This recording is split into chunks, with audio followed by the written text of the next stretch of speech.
Okay, hello and welcome to the channel. I suppose I should start by saying many apologies to my regular viewers. I know I haven't been uploading very much recently. However, life has been throwing a few curveballs at me, and I've had to take a step back away from the channel and divert my attention and time elsewhere. So let's get into it. 2021 a roundup. What a year it has been. I suppose looking back, the thing that will be embellished on everybody's memory will be COVID. I'd just like to give my apologies to anybody and say our thoughts with you if you have lost loved ones due to COVID, or if you have been ill yourself or any members of your family being ill. It's a pretty terrible situation all around, really. But looking at it from a motorcyclist's point of view, I'm sure many of you out there have also been very frustrated. It did curtail how much we could get out on the bikes, where we could go, what we could do. I know we have recently had the chance to get back out abroad.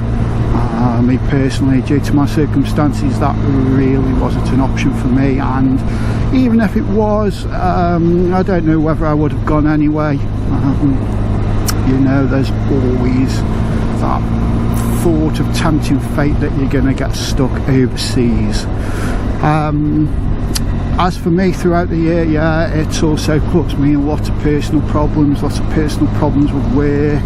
I got stuck for many months out in the Middle East, couldn't come home, and then after that I got stuck in the UK for many months and couldn't go back to work, so I had no income for quite a few months of this year, which was a difficult period. For me personally as well, there's been other things, a lot of things happening. Obviously I work out in Afghanistan, and you'll know the situation out there. I ended up losing my job through that, and again another prolonged period of time at home with no money coming in. So I think basically what I'm trying to say is, I'm sure many people's lives out there have been disrupted and had curveballs thrown at them, and you've had to change jobs and put up with hardship that you didn't expect to be putting up with. But I like to say, hopefully, you know, I'm always optimistic that things are going to get better for 2022. As it stands with this Omicron virus, who knows what's around the corner. But I'd just like to take this opportunity to wish everybody the best for the new year, and let's hope it's a far better year than we've just had. Okay, looking back on other things, bought quite a bit of kit for the buy this year. I think some of the best purchases I've made are my remote controls, which has made vlogging a lot easier and simpler thing for me while I'm out on the bikes. As you can see, my piss poor preparation, I didn't plan on coming out today, so that remote's gone flat, so I can't actually use it, which is just typical. However, the GoPro's working fine.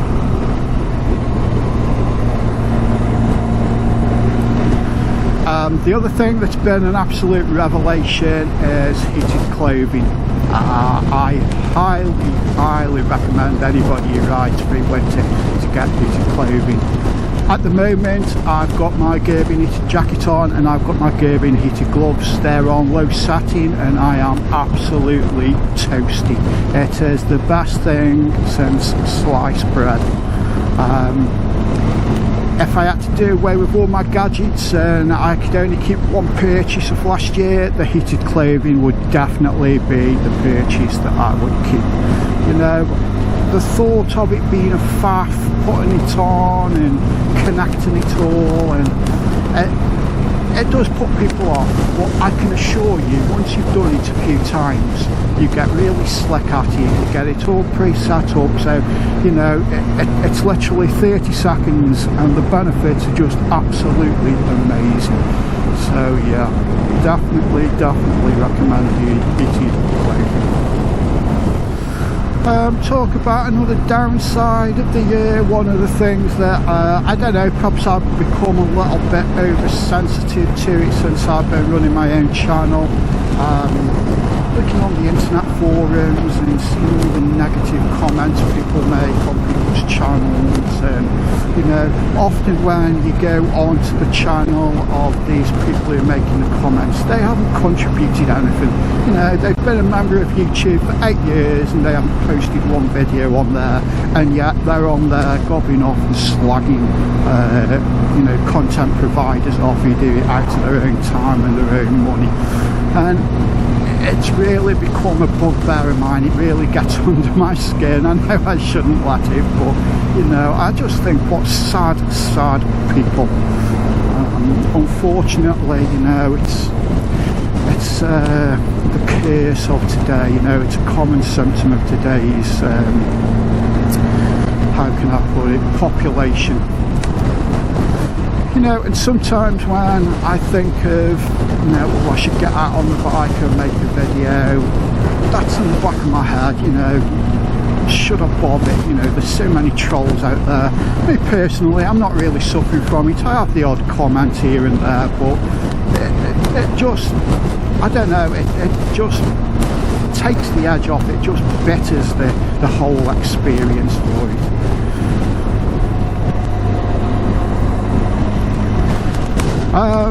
The Benelli has done absolutely amazing this year, put a lot of miles on it. I think I'm coming up to about 10,000 miles on the Benelli now, and so far I think I bought it with just under, I don't know, I can't remember, I think it had about 2,500 miles on the clock when I bought it, and like I say, it's got nearly 10 on now.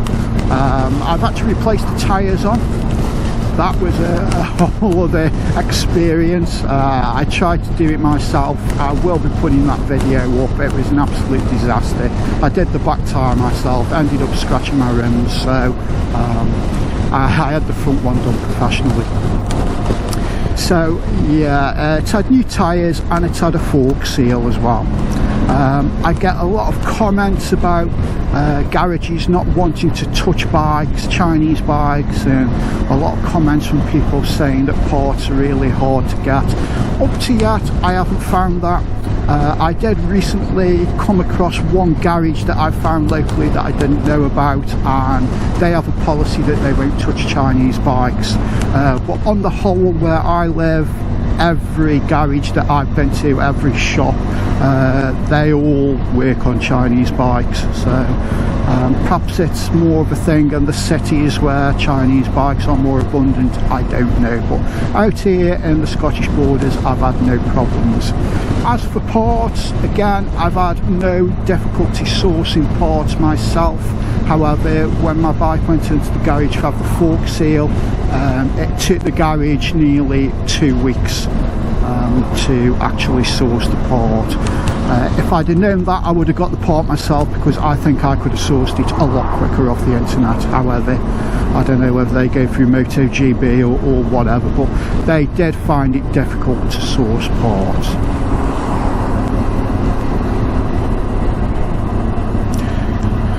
So, bit of a mixed bag on the servicing side of things with the Benelli, but that is the first time that I've ever come across having any problems on the servicing side or maintenance side of the Benelli.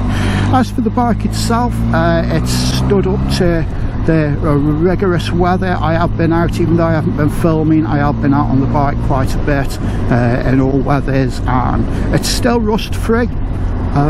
Still not doing anything special. When I get in, I just give it a quick hose down with cold water just from a normal hose pipe, and then about once every 2 or 3 weeks I give it a good clean with soap, and obviously throughout the year 3 or 4 times I will add a coating of ACF 50, and it is absolutely like a brand new bike still. Okay, so we're just coming into Kelso now. It's a lovely little market town. It's my local town. By the way, I hope you've all had a nice Christmas. I wasn't expecting to be at home for Christmas. I have a new job out in Baghdad, and I was due to deploy on, I think it was the 4th of December. And that has now been put back until sort of mid-January, so I'm very happy about that. It was really unexpected. It has been a long time at home with no money coming in, but hey ho, it's just nice to be at home with the family. So this is Kelso, everybody. It's a big the squares where a lot of bikers meet up.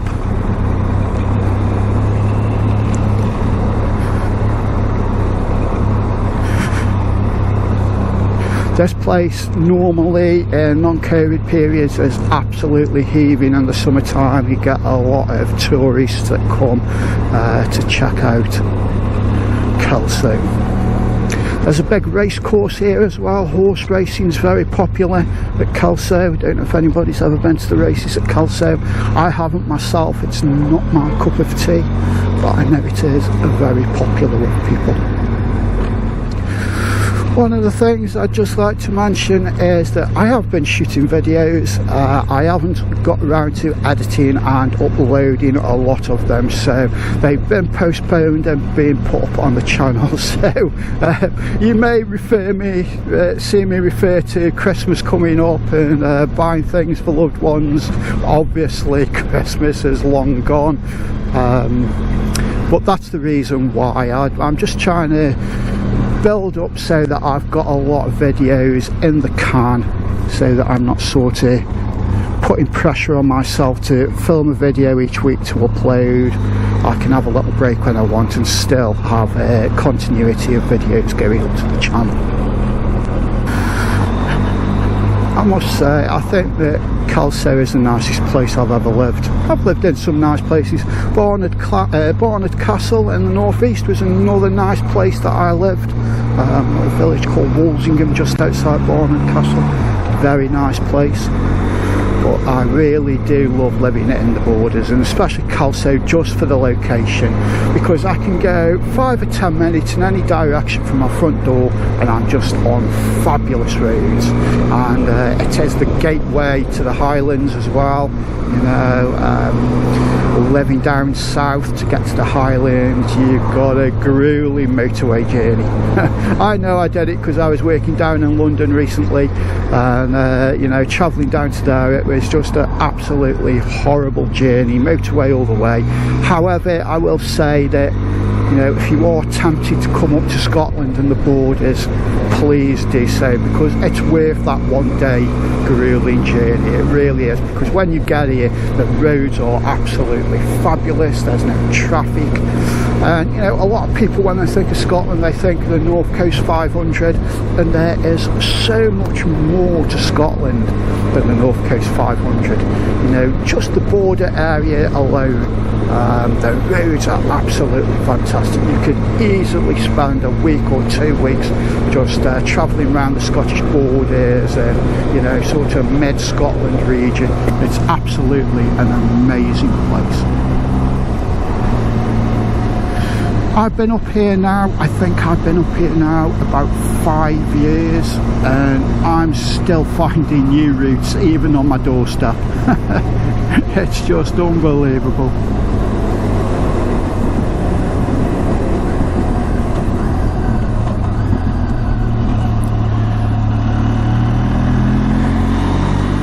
So I suppose I should have a mention of things that I'm planning to do.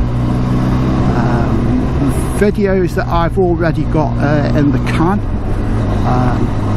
Obviously I've got the tyre changing video, which is an absolute disaster. It makes me look a right knob, but I will still put it up because I think some people may be able to learn from my mistakes, and if there's anybody out there who is a seasoned quality mechanic, perhaps you can give me some tips and tell me where I was going wrong. I've also got a little video where I hit on what I mentioned earlier about the internet forums and whether they're a good thing, whether they're a bad thing, you know, people's attitudes towards you know, their etiquette on the internet kind of thing. All to do around motorcycling issues, obviously. I am going to film a video. I have bought a new jet wash, the Muck-Off jet wash, specially designed for motorbikes. So I'll be doing a quick video on that and what I think. I'll give you the heads up, I'm very, very impressed with it. I've also bought this thing, I don't know what you call it. It's like a big plastic disc with a collection box on that you put around the back spindle of the wheel when you're cleaning the chain on your bike.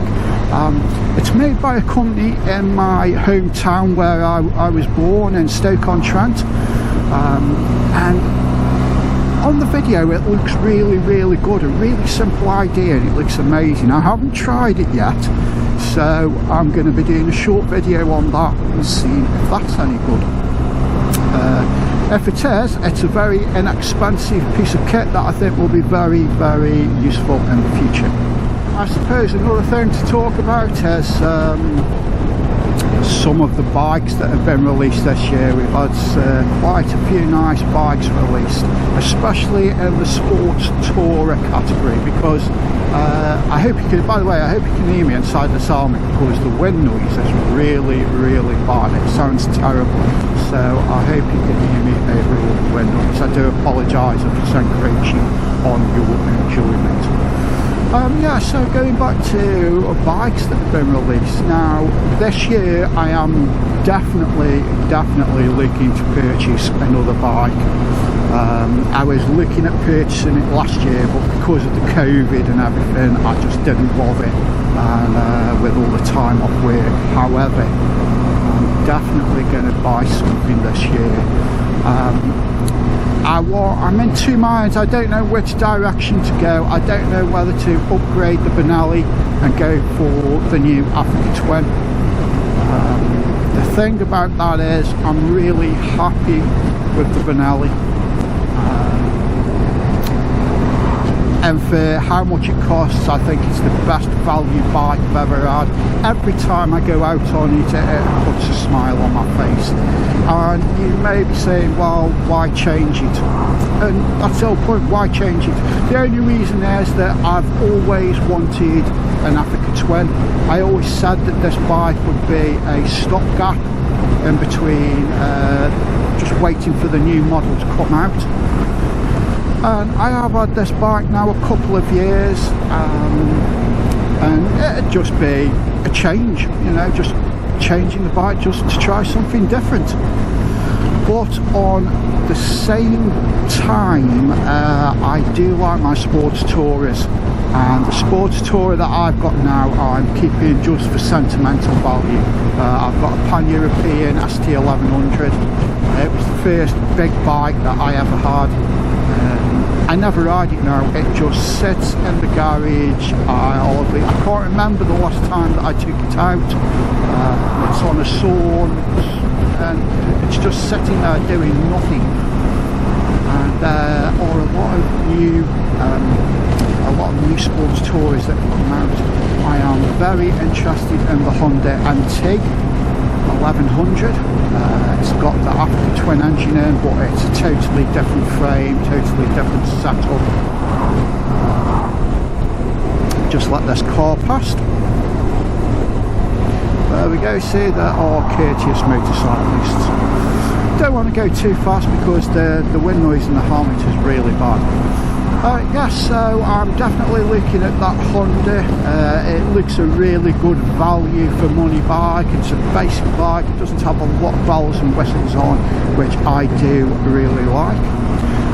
Another really nice bike I'm not really that interested in because it's a bit too much of a sports seated position for me, or it looks as though it is. I haven't ridden it, so perhaps I'm being a little bit unfair, but the new Suzuki. They've just brought a new tourer out.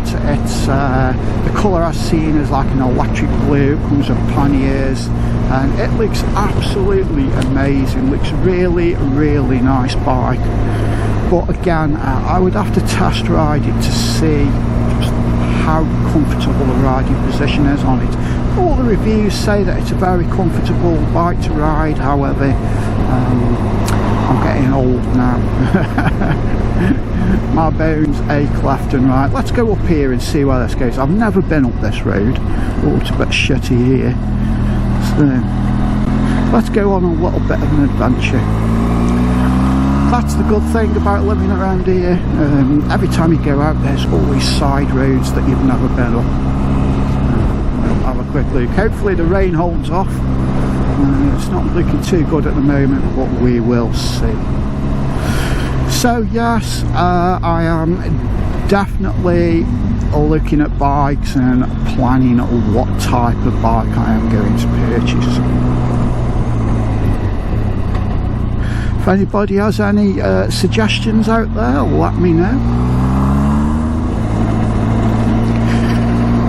I don't think today it was a good idea to put a tinted visor on. Hopefully I can find my way home before it goes dark, otherwise I'm going to be struggling. This road is lovely, look at the trees, it's just the views to the right. What a place to live, I am so lucky.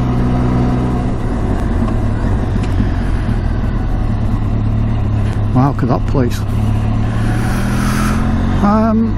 I mentioned earlier that this year I've had quite a few curveballs thrown at me. One that's knocked me for 6. Recently, one of the people I used to work with when I was out in Afghanistan got a job for an NGO, non-government organisation, Foreign Aid Relief I believe it was. They were going over there to help the Afghanistan people because it, you know, since the Taliban have took over, it's just a nightmare over there. All these reports you hear about Afghanistan, you know, the Taliban point to they're a milder and much better organisation. Don't believe it, people, it's all bullshit, they're just animals. And my friend went over there to help this organisation on the security front and planning to help the Afghanistan people, and the Taliban have actually kidnapped him at gunpoint and he's now missing. Nobody knows where he is. It's knocked me for 6, you know. Over the years I've lost quite a few friends in the line of work that I do, and it's never a pleasant thing, but the kidnapping side thing is most probably the one thing that everybody, you know, dreads the most. So thoughts with his family, and pray for his safe return. Well, we're definitely losing the light now, so I think I'm going to call it a day here.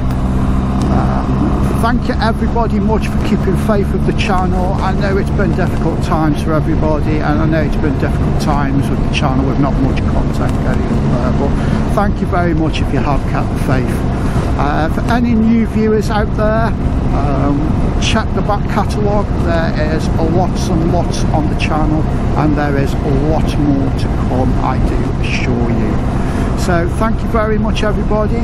I wish everybody a fabulous new year, and let's pray that it's a lot better for everybody worldwide than 2021 was. So all that's left to say, thank you very much, keep the faith, ride safe, Bike Rider Reviews out.